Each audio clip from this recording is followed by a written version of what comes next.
Hello friends, welcome to the show by Rushi once again. Well, today I am going to explain you how exactly to do a Chaturanga Dandasana and what exactly are its benefits. Well, before I start how exactly to do this asana, let me say you something about this asana. Well, what do you mean by Chaturanga Dandasana?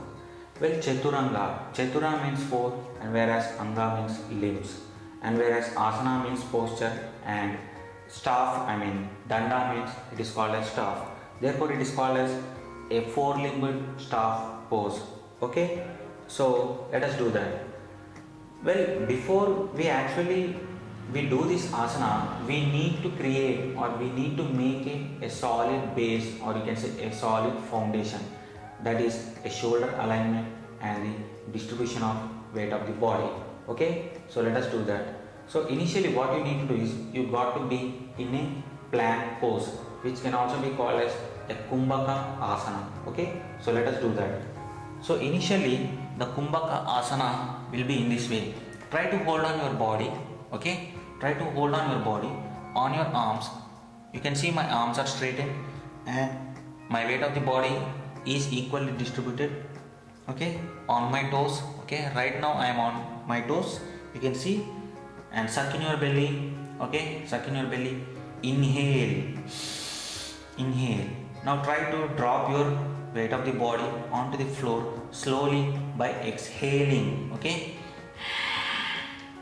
okay, exhaling. You can see my kneecaps are not touching the ground. Okay, now slowly try to touch your ground. Okay, and try to make your feet or you can say toes relatively pointed. Okay, by touching your ankles onto the ground, into the ground. Okay, relatively pointed. Now you need to align your shoulders. The shoulders shouldn't be in forward direction. It shouldn't be pointed in forward direction. Okay, this is the wrong way. Okay, it should be rolled back. Okay, take the guidance from your shoulder blades and try to roll back your shoulders in this way. Indirectly, what I am trying to say is try to activate your shoulders. Okay, and if you look at my arms, try to rest your arms in this way initially. Now try to bend your elbow. Okay, try to bend your elbow in such a way that it has to be in 90 degrees. Okay, it has to be in 90 degrees. The shoulder shouldn't be pointed in forward direction. It should be rolled back. Okay, now try to inhale. Try to inhale when you are actually doing the Chaturanga Dandasana. And one more important thing is try to be on your toes. Okay, and lift your kneecaps. Okay, now your shoulder alignment is over. Your shoulder alignment is complete. Now try to lift your body equally. Okay, with the help of your arms by inhaling. Okay, now exhale.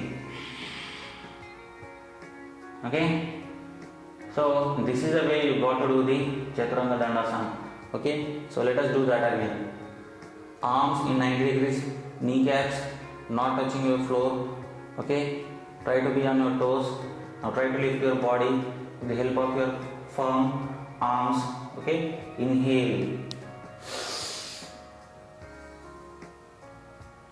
Okay,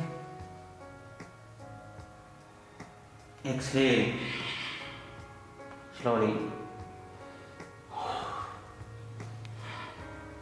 So this is actually the one way you got to do. Now let me show you the simple way to do the Chaturanga Dandasana. The first thing again, the plank pose.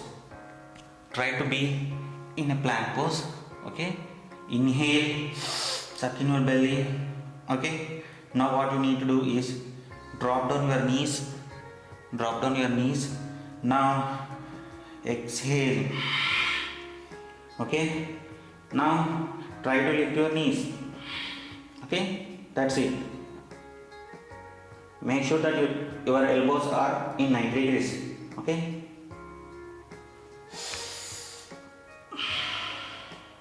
okay, get into Vajrasana. So this is the way, this is the easiest way you are going to do the Chaturanga Dandasana. Now let me show you the the perfect one, the final one. Okay, so once again, in plank pose. Okay, inhale, suck in your belly, on your toes, straighten your arms. Okay, now exhale. Okay, your shoulders have to be rolled back, 90-degree elbow.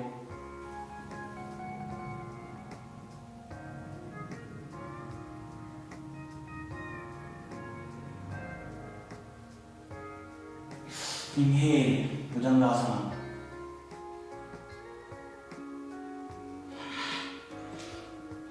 Vajrasana again. People think that it is a very easy asana. Actually, some people may think that it resembles like a lower push-ups. I mean, a lower push-up exercise, but it's not similar one. It is a very toughest one if you do it perfectly. Okay, so this is the way you got to do the Chaturanga Dandasana. Okay, now let me show you what exactly are the benefits of this asana. Well, it actually strengthens your arms, it balances your body, it strengthens your wrists, and it tones up your abdominal organs, thereby improving the digestion. Okay, so hope you have understood how exactly to do this asana. So try to practice very well with the greater concentration. So meet you in the next video. For now, namaste.